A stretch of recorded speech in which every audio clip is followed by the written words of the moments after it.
Bite sir थोड़ी देर बाद। जी sir बोलिए, बाइट कर रहा हूँ। चलो यार थोड़ा सा उड़ा। सौभाग्यशाली हूँ कि आज जो रात बीती है, 1 बजे रात को माननीय बहन जी ने मुझे टेलीफोन किया और अपने आशीर्वाद से नवाजा कि आपको मैं फिर जौनपुर संसदीय क्षेत्र से पार्टी का उम्मीदवार बना रहा हूँ, अपने कागज वगैरह तैयार कर दो।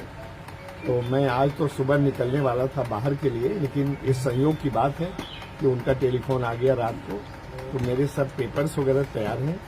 जहाँ तक टिकट की बात है मेन ऑथराइजेशन का, वो हमारे आदरणीय श्री खरवार साहब, कोऑर्डिनेटर साहब लखनऊ से लेके चले हैं, रास्ते में है और उम्मीद है कि घंटे 2 घंटे में मिल जाएगा। कल कोऑर्डिनेटर देखिए मैं बताऊं, मैं तो इधर इतना अपने काम में मैं अपने मौज में मशगूल था कि मैंने कोई किसी का इंटरव्यू नहीं देखा, मैंने कोई प्रेस कॉन्फ्रेंस नहीं देखा और मुझे किसी चीज का ध्यान नहीं, याद नहीं क्या कोई मेरे ध्यान नहीं आया। जब न मैं अखबार पढ़ पाया, न कोई मोबाइल व्हाट्सएप देख पाया।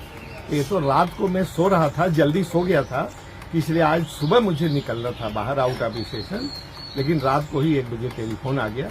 तो मैंने अपना दौरा स्थगित करके अब कुछ दिन आप लोगों के साथ इधर चुनाव क्षेत्र में लगूंगा। तो कै बजे?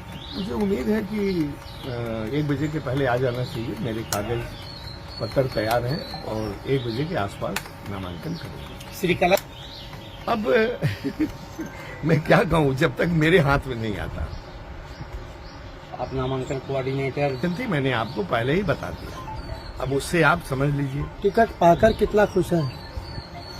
नहीं, हम बहुत खुश हैं। वैसे तो आपको मालूम है, आप लोगों के सामने कुछ चंद महीनों पहले मैंने चुनाव न लड़ने की घोषणा कर दिया था, लेकिन मैंने कहा था कि जब तक कोई व्यक्ति, कोई पार्टी मुझे ज्यादा जोर नहीं देगा तब तक मैं चुनाव नहीं लड़ता। लेकिन माननीय बहन जी का जो मुझे टेलीफोन आया, उन्होंने कहा कि आपको लड़ना है, उनकी तरफ से ही आया, तो आप समझिए कि मैं कितना सौभाग्यशाली हूं।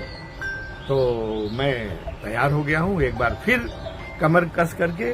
और सिराजे हिंद की जनता मुझे लगता है कि मुझे आशीर्वाद देगी, क्योंकि ज्योतिष ने कहा था, एक ज्योतिषी ने मुझे कहा कि अगला एमपी आपको ही होना है।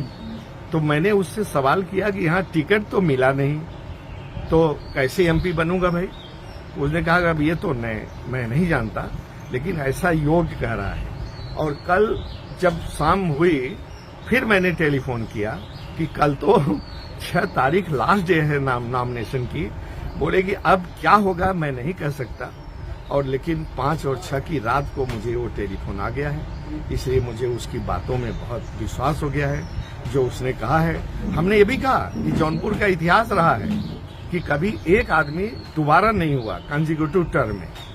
तो उसने कहा कि अब मैं इसको नहीं कर सकता, कैसे होगा, लेकिन अगला एमपी आपको होना है। तो उसकी बात का मुझे बहुत विश्वास है और मैं उसी विश्वास पर और बसपा के कार्यकर्ताओं के विश्वास पर, सिराजे हिंद की धरती पर जितने हमारे वोटर हैं, पहले भी उन्होंने मुझे बहुत मदद किया है, बहुत हमारे लिए उन्होंने वोट देने के लिए धूप गर्मी झेली है। पूजा पाठ ज्योतिषी पर कितना विश्वास करते हैं?